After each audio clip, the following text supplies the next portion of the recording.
This particular program is actually meant to provide mass education opportunity for us.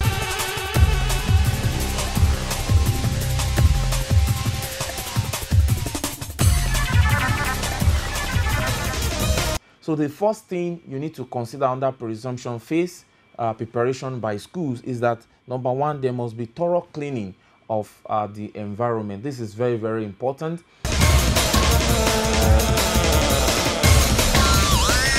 It will be easy for the government agency to properly do what we call the contact tracing. It's preparation by the pupils and students themselves, because all of us need to prepare and we need to be on the same page to make sure that we are ready to go back to school.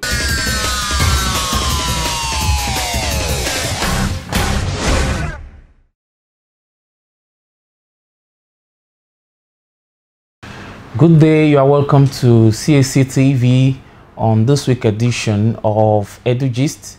Edugist is a special program on CAC TV that comes your way weekly.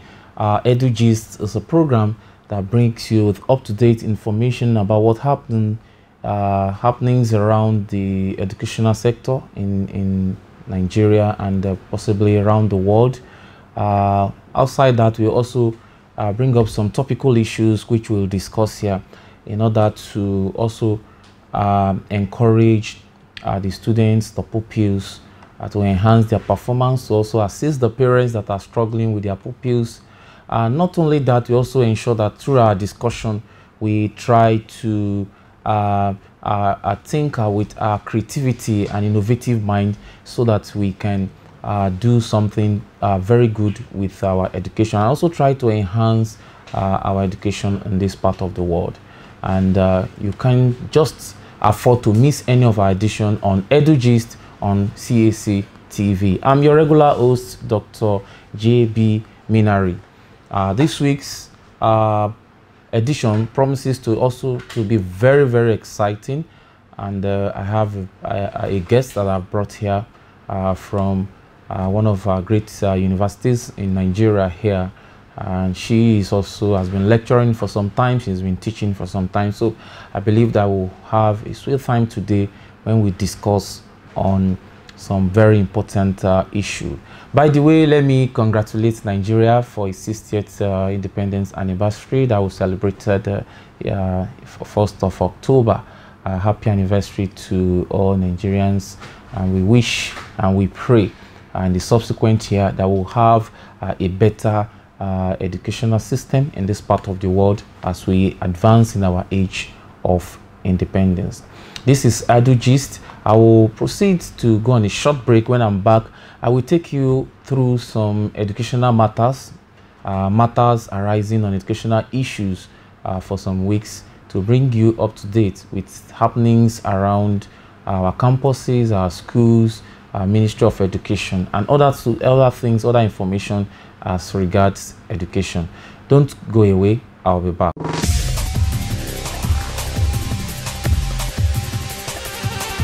This particular program is actually meant to provide mass education opportunity for us.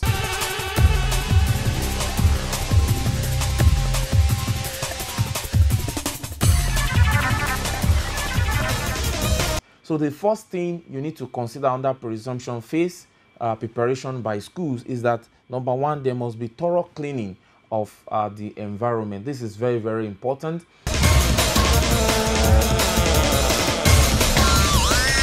It will be easy for the government agency to properly do what we call the contact tracing. It's preparation by the pupils and students themselves, because all of us need to prepare and we need to be on the same page to make sure that we are ready to go back to school.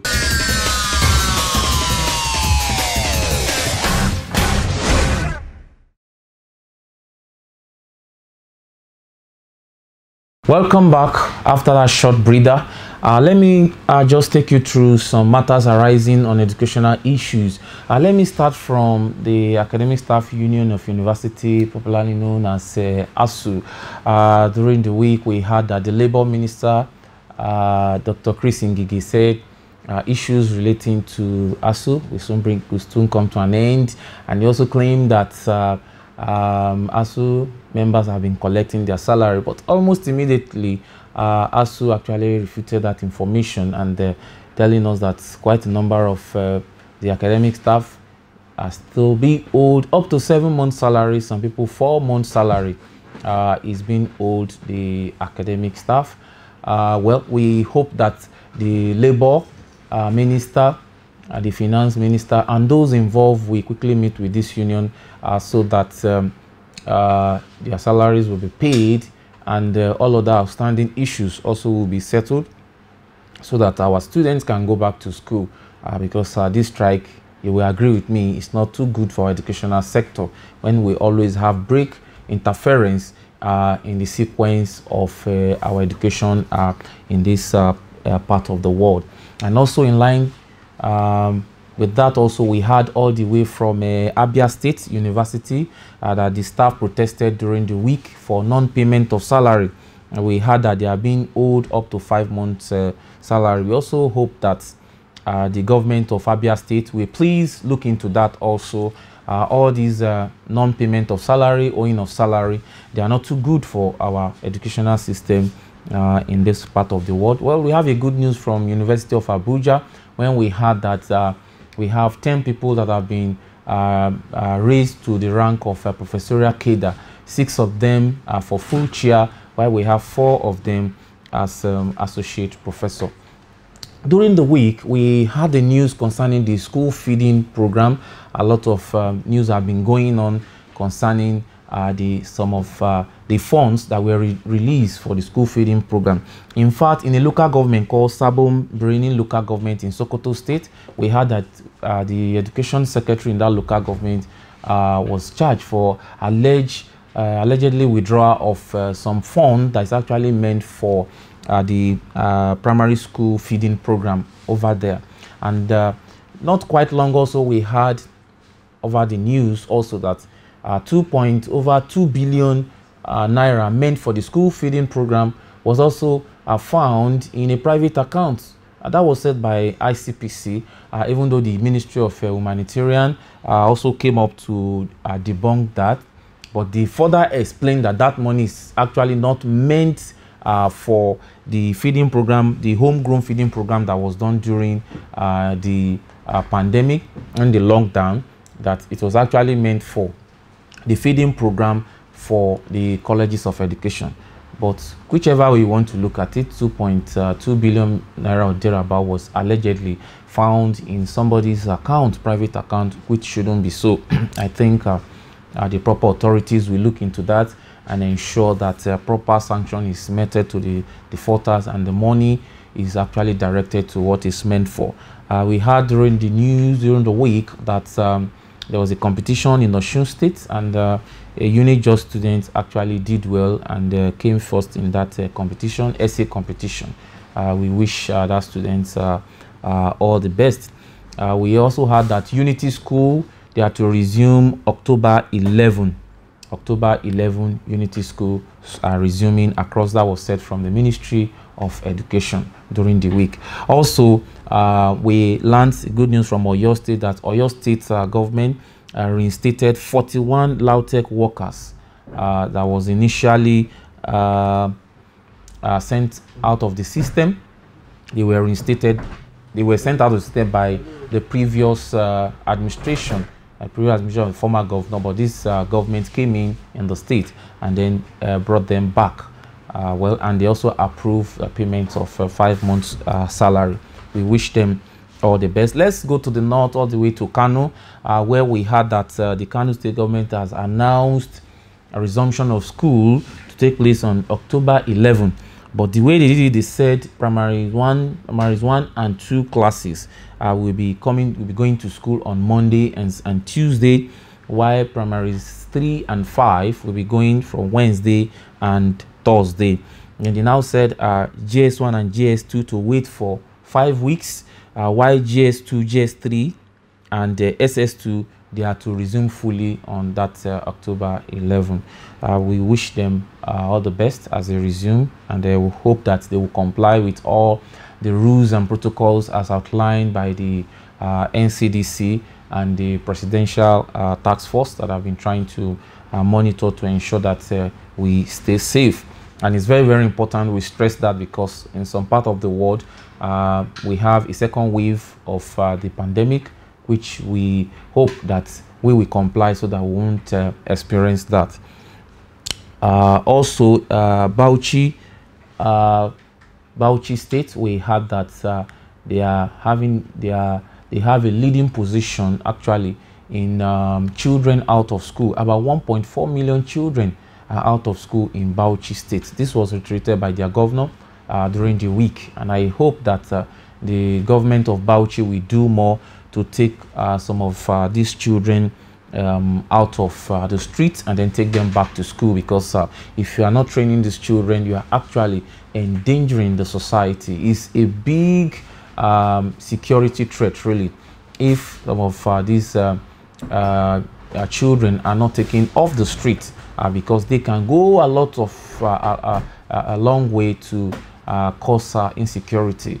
It's very, very important. And lastly, as I bring these matters arising to a close, there was a rumor going around that the rector of Auchi Polytechnic is dead. The Polytechnic management has actually come out to refute that statement, to debunk it, to say that the rector is very much alive and is hale and hearty.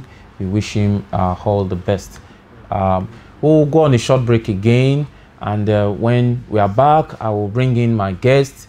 From there, we want to discuss on some things that can actually help some of our pupils and students as they resume to school. You remember that across the states, we have announcements of resumptions, so they are going back to school, and it's possible for them to say they want to struggle with some of their performance. Well, with the discussion we're going to have today with somebody that has been teaching for quite some time and the university system, we'll be able to advise and also have some points to bring out to help some of our pupils and students so that they won't struggle when they come back to school. So don't go away, we'll go on a breather, and when we are back, I'll bring in my guests.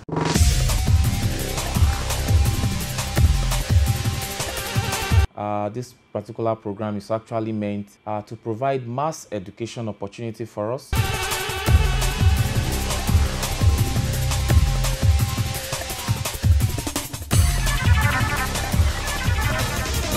So the first thing you need to consider under pre-resumption phase preparation by schools is that, number one, there must be thorough cleaning of the environment. This is very, very important.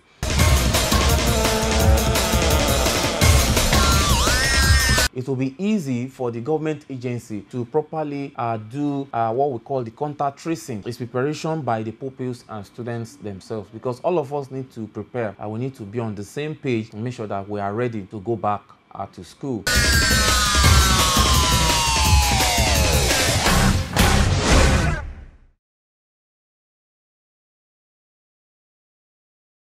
Welcome back to Edugist on CAC TV. Like I told you before, we'll proceed on a short break that will be bringing in a guest. We have a woman as our guest today, and I think this will also serve as an encouragement to most of our young ladies.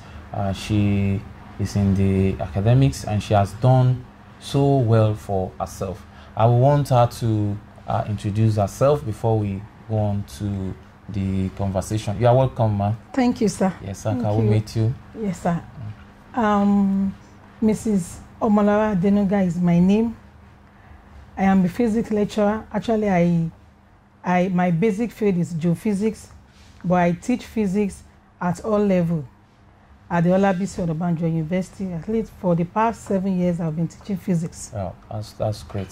Yeah, welcome to Edugist on the CAC TV. You know, we just celebrated our 60th anniversary as a nation. And if we x-trail our educational system, what's your view about the educational system in Nigeria? Firstly, let me start by congratulating all Nigerians and to say happy independence to everyone. Okay. Though actually yesterday when I went out, I heard people saying, what are we really celebrating? There's nothing worth celebrating in this country, everything. Now let's move to the education sector. I would say we have not really, you know, the education sector is not as we expected, is declining by the day. From the past experience, or from what we read, from the past literature, from what we read from our elders, we read how they enjoyed education, how they had facilities to work, how you don't have to be rich before you go to school then.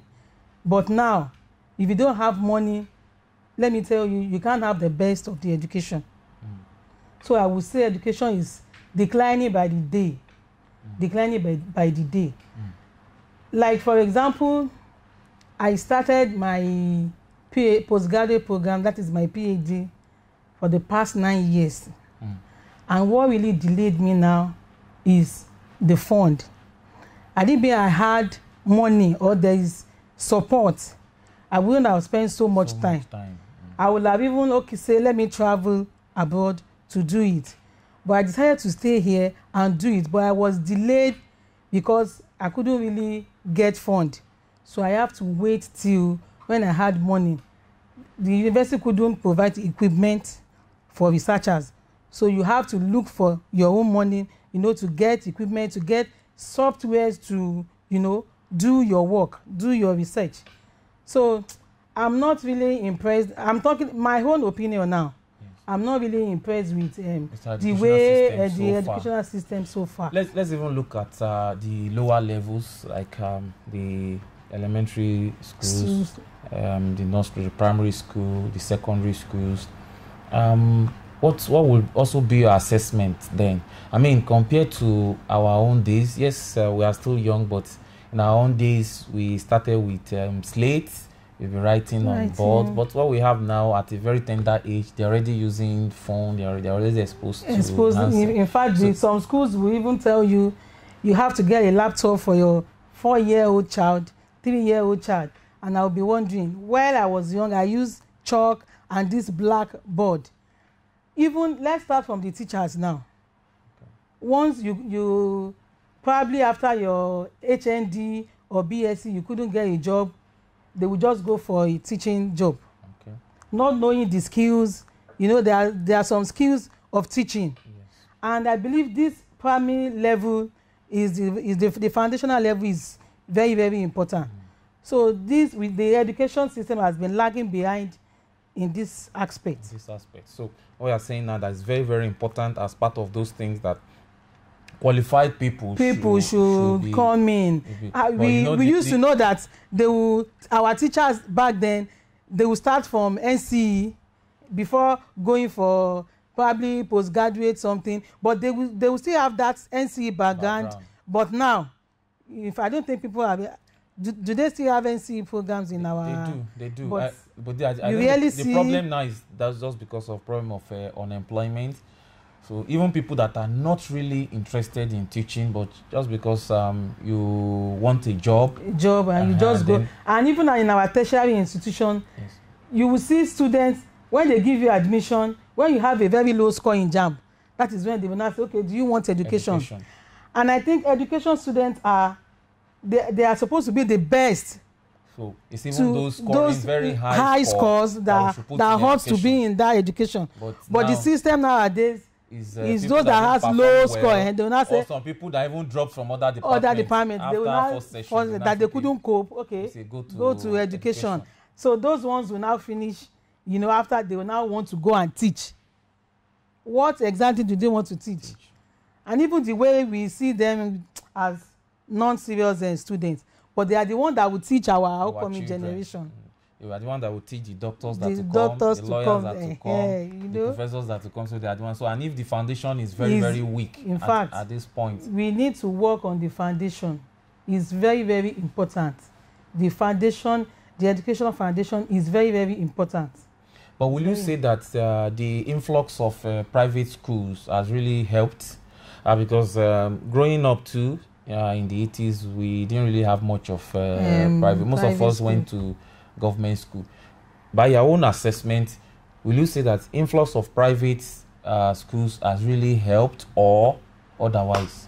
In terms of the standard standard, I cannot really let me score them, I would say 40%. Okay.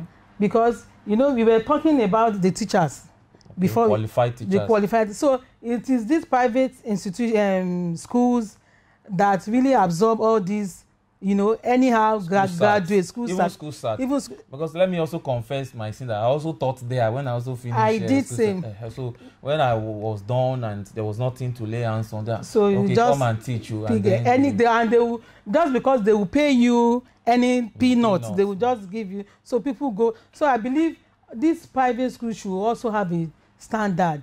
I did not attend any private. Even my secondary school, I went to a public school. Though it was a school of science, but we had the best. Our library was equipped. Our lab, I was fully equipped. But all these private schools, it is when any examination is coming on, probably WAEC or NECO, that's when you see them running a task to get laboratory equipment just to teach the student for the exam, not for the future, you know, for the next level of their education. So I believe these private schools should also have a standard. But in fairness to them, they really helped to absorb the numbers. Because I don't think government school will have been able to reduce the crowd. Yes, because I don't think the government school, public school will be able to cope with the number of students. That we're having. So when you have money, you take your. But the only thing we need to do now is that the government should ensure that there is standard for the private schools at all levels. At all levels, because let's consider the tertiary institutions now. You will see private students from private university with they may graduate 50 first class in the convocation, and in the public and conventional university you don't have such. So I will now be wondering, does that mean these students are better than their counterparts and the public you know? So the foundation is very, very important. And even for the higher institution now, even with the private university, in fact, it has really not brought enough absorption of the students, because every year we have about 1.5, 1.6 million students that put in for the post-UTME. After the admission, we still have close to 1 million that will still not be admitted, even with all the universities, the federal, state, and the private universities we have in Nigeria, even with the proliferation. I think is a fund now. Okay. You know, all these private universities, most parents cannot afford them.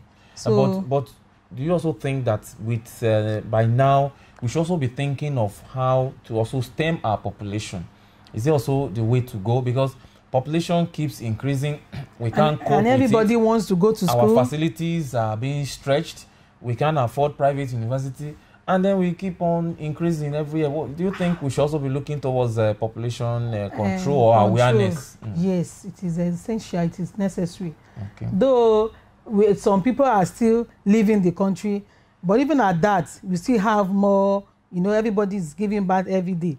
So I think there should be a control. There should be a population control, at least to minimize, because it's really telling on the economy, on every facet of the country now. Yes. So there should be, I think it should be encouraged. So that probably to sensitize our people. Yes, sensitize them. Probably there might even be incentive. And you know, there is a link between education and insecurity. By the time you have, if you look at those parts of the country that you have high level of insecurity, especially from the north. Yes, there are areas that you have very low number of out of school children. Like one of the points I raised during the Edugist, we had the governor of Bauchi State confirmed that about 1.4 million. Wow. That's huge. 1.4 million out of school children in one state. Wow. And so when you they will say in English that an idle hand is the devil's workshop. So if they are not exposed to education, they are just roaming the street, somebody can just come and then indoctrinate them, and then from there they can just go away and then begin to kill people. So I think that awareness is very, very... I think the government should take it up. You know, let them sensitize people from all nooks and crannies of the country. Let them know that just get the number of children that is can cater for. Probably can we have a minimum number now? Okay. Probably they would tell. I don't know how possible. You know, we have a lot of sentiment to that. Religious that sentiment is there. It's God that gives some children. religion will tell you that don't stop Bibles the work even of they will even quote a passage that you should increase, multiply, that God will supply. Yes. Some tribe will even tell you the children comes with what they will eat. They come with blessing, but they won't come with school fees. They come with what they will eat. So I think we all need sensitization. Okay. Even our learned people too. Everybody needs. We need to get sensitized. Yeah, I think you're very right on that. We need to sensitize our people. They need to know the importance of this so that we'll be able to educate our children well. We can guarantee quality education. Even with the fact that we have a brain drain, we still cannot really feel it so much on our population. And I also have this feeling that some neighboring countries, they are also feeding on this particular challenge that we have. Yes. Most of the private universities around neighboring countries increase because we have the number. Those that can afford it, they will just go there. And even those that their standard is not even as much as what we have here. I remember there was a case of one of our lecturers that went to one of the universities in neighboring countries. I won't mention the name. You know, he now saw some Nigerians there. Was asking them, "What are you looking for?" That I'm lecturing this year. I came from Nigeria. I know what you are teaching. I know what you are teaching here. So, as he was saying, unknown to him, he was being caught on camera, and then they sent it to the university. So he was dismissed. He was sent out of the place. He was even almost charged to court, but it took the Nigerian government to stand up to the occasion before he was released and he came back home. So that's very, very important. Now, can we also say that this number also affects the quality that the children will get? For example, if that is the number of students we have have in schools, maybe a class that's supposed to be more than 20 and you have 70. Yes. Will it affect the quality? It do affect. Like, you know, I think this is common in all universities where you have, especially the first level, that is the under level class, it's always jam-packed because you see students from various faculties, they will come. So at times I do wonder, can't we have a big lecture theater, you know, that will accommodate this? Then can't we divide this class? Probably we can have them in groups. But where is the people that will, you know, the staffs too, they are not enough to do the work. So I think the number too can really affect when you are teaching in a large class like that. Some students will just, you know, when they are not hearing what the lecturer is saying, or they are not even seeing from the back, the speaker is not getting to the back, you know, all sorts. The student will just, you see some of them will be sleeping, some will be playing with their phone, and definitely it will affect the performance of the student. So I think the number two is a factor to be looked into. Okay. Well, we are still on Edugist. We are still on Edugist on the CAC TV. We are discussing on how we can enhance the performance of some of our pupils and students, most especially as we resume back from the lockdown that was in. And so we digress a little bit to looking at the standard of education. We are extracting our journey so far after 60 years of independence, and then we were able to iron on some factors, population factors, funding factors, having teachers that are not qualified at the basic level. That some of the factors that are affecting some of the quality of students or pupils that we produce. Because if the foundation is very, very poor, definitely it will affect when they get to tertiary institution. You know, sometimes when people complain that somebody is an undergraduate that couldn't write English properly, could not speak well, I always tell them that the problem is from the foundation. Yes. It's not at that level, at 300 level, that you should now begin to learn how to speak English or how to construct English. Those supposed to have been settled at the lower level. So those supposed to have been settled at from the foundation. On the foundation, so that when you get to the university, you are actually looking at icing the cake. You are actually looking at skill. You won't be surprised that some of our university students, during exam, they will not remember to write their name or their matric number. Mostly we use matric number. So after, they will not come back. Excuse me, ma. Excuse me, sir. I did not write my matric number. Despite the fact that you still have some supervisors that will tell you, write your matric number, repeating it, and yet they will not be wondering that the foundation of this student. Then some of them are underage. So all these factors we need to look into them. Okay. Very important. We'll go on a short break. When we come back, we'll continue our discussion. And now we actually want to look at some of the factors that, even though we have mentioned some, that are actually responsible for poor performances of students in our various schools and in our university. Please stay tuned. Don't go away as we proceed on this breather.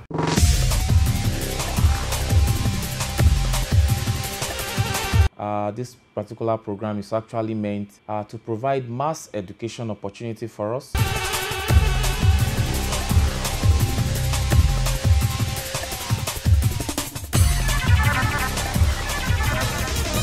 So the first thing you need to consider under pre-resumption phase preparation by schools is that, number one, there must be thorough cleaning of the environment. This is very, very important.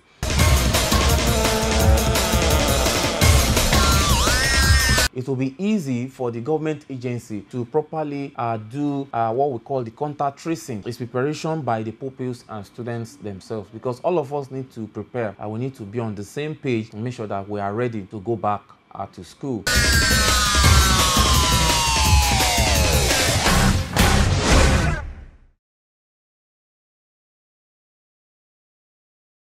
Yeah, action.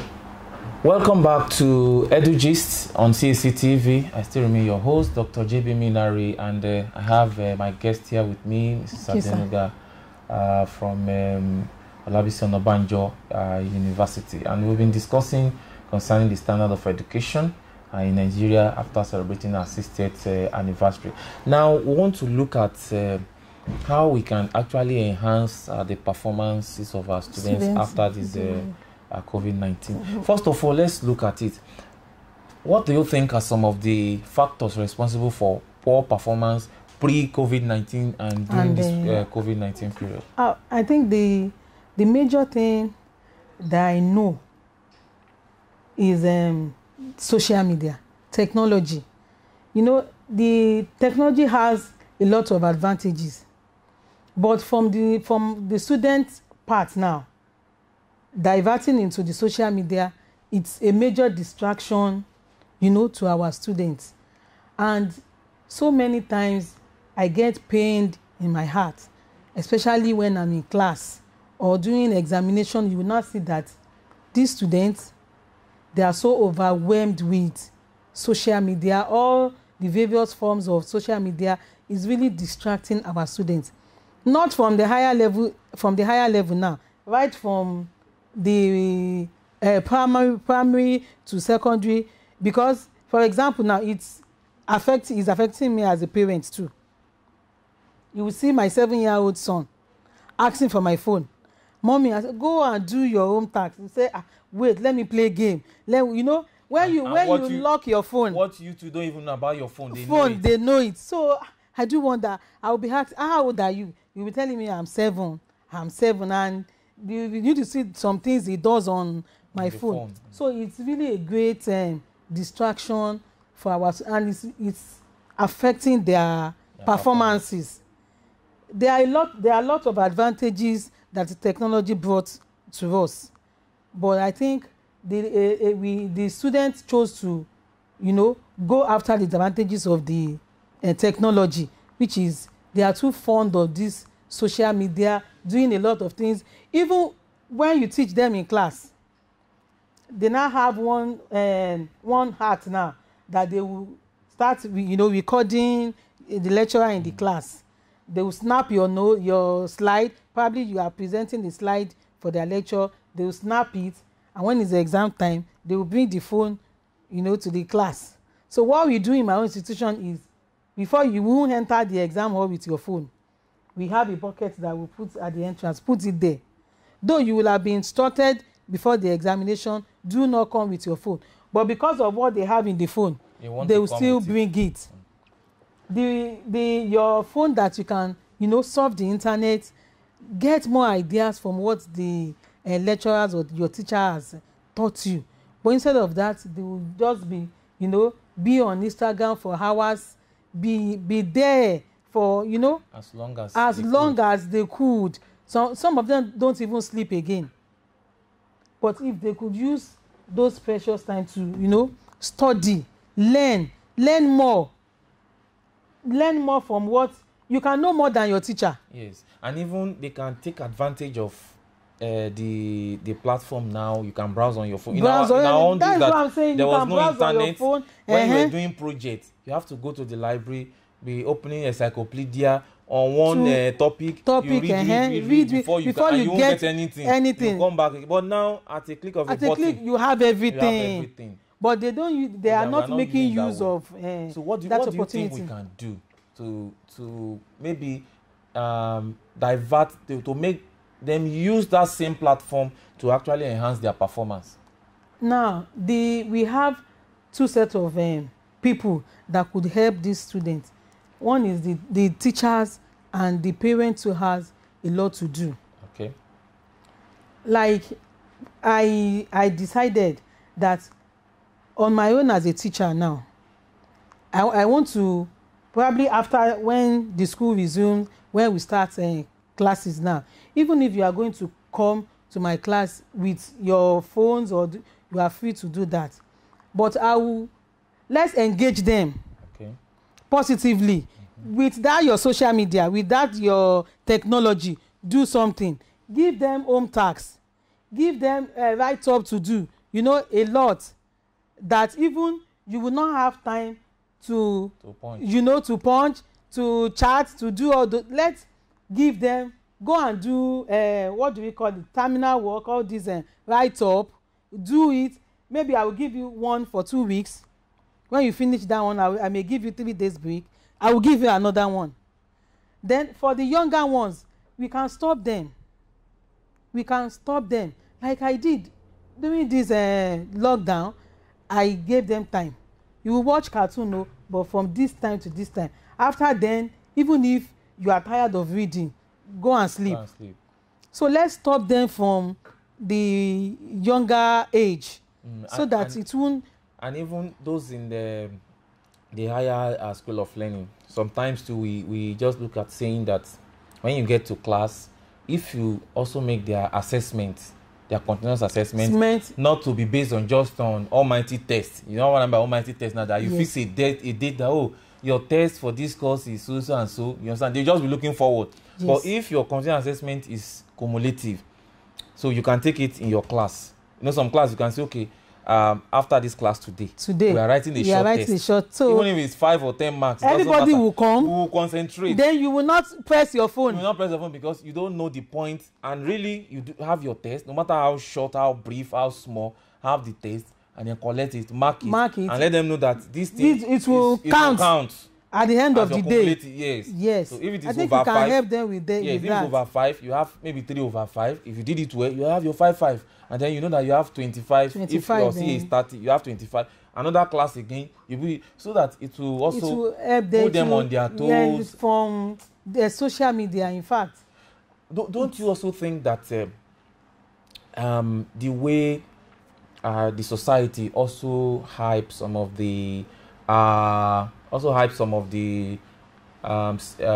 social media celebrities sometimes, and then they feel that there is money more in doing, when you do a particular show and like this popular one they just finished, that you do a show, you have millions of naira. I was trying to ask one of my sisters, I said, please, I want to know the number of votes you know, the thing is based on that they got. They say it runs to millions. Millions, and I was now wondering. So we have millions of our youth. Yes. You know, sitting down to watch, wasting money on money, and I don't really know what they are watching on this. But at the end of the day, somebody went with 30 million naira with other grand prizes. So I think the government is not really helping us on this. And you see our award system for education. Maybe somebody had the first class, you give them 25,000. I told you that 50,000. I told you the what kept me for many years before I could, you know, get to funding for your PhD. Funding for my PhD. I didn't mean I had a fund, I would have done better. But instead, you know, see what where we are wasting a lot of money, our resources. So instead of us to now fund our education, this technology, this social media of a thing. I even heard that the guy that won the money, when he came out from the house, our youth celebrated him. You know, some people were even still giving him money. Yes. After the one he has collected. I read today that some people still gave him money. Two of them and gave I was more like, money, 5 million or so. So this is not encouraging. I know of some talent shows that, you know, that could help. There are some educational talent show that could help. That even children watching at home will learn. They will benefit from it. Our government should help us.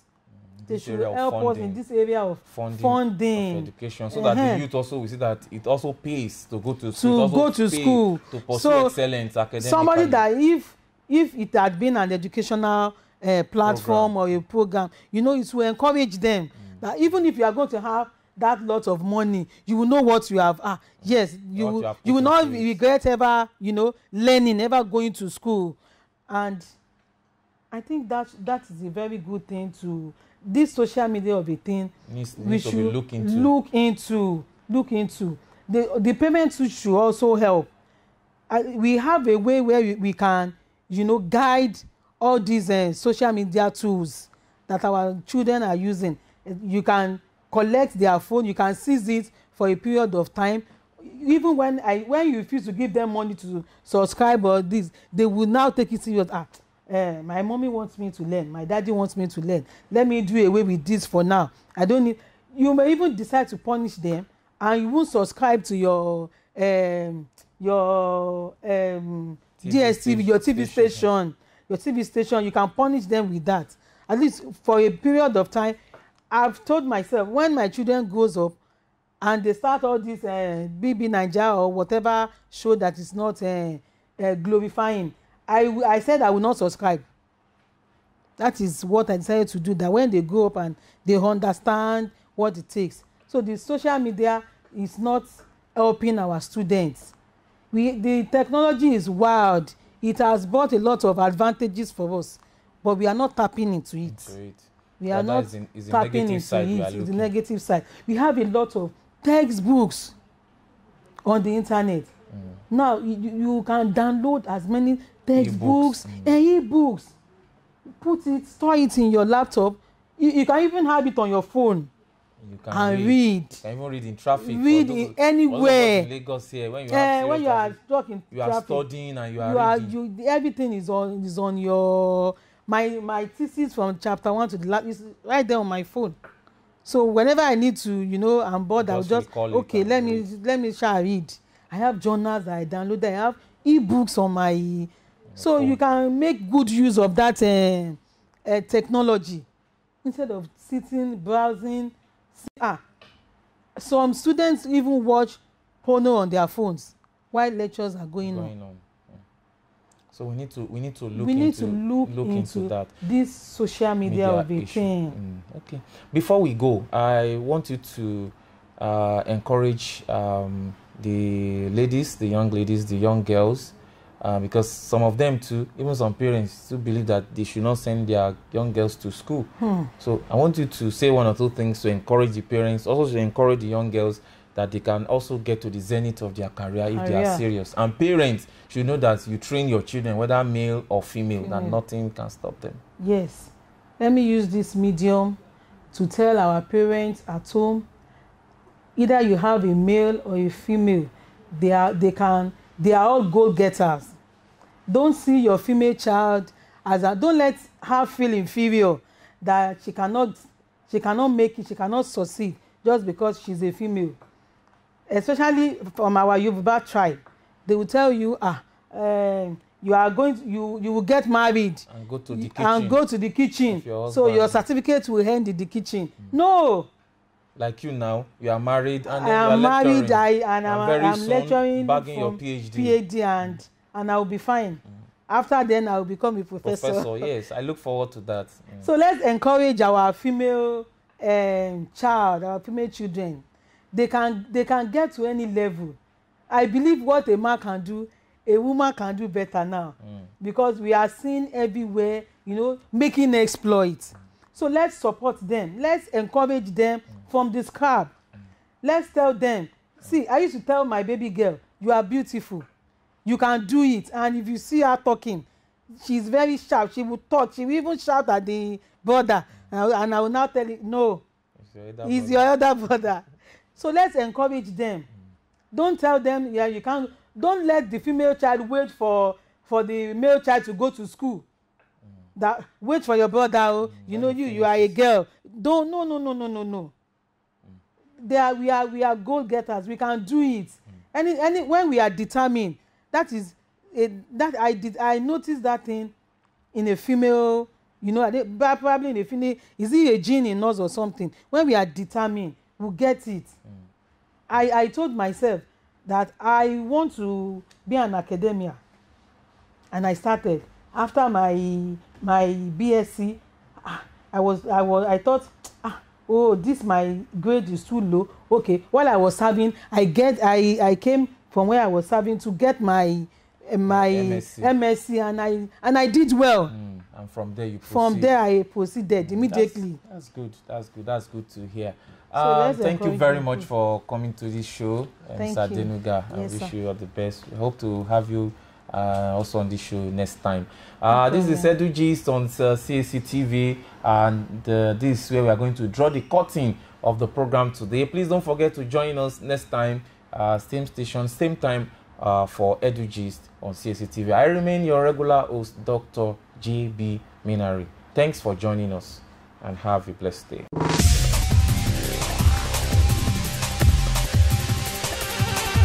This particular program is actually meant to provide mass education opportunity for us.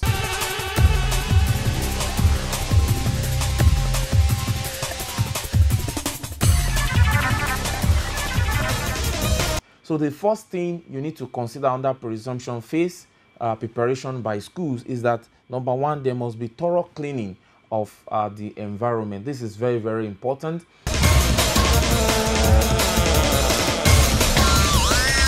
It will be easy for the government agency to properly do what we call the contact tracing. It's preparation by the pupils and students themselves, because all of us need to prepare and we need to be on the same page to make sure that we are ready to go back to school.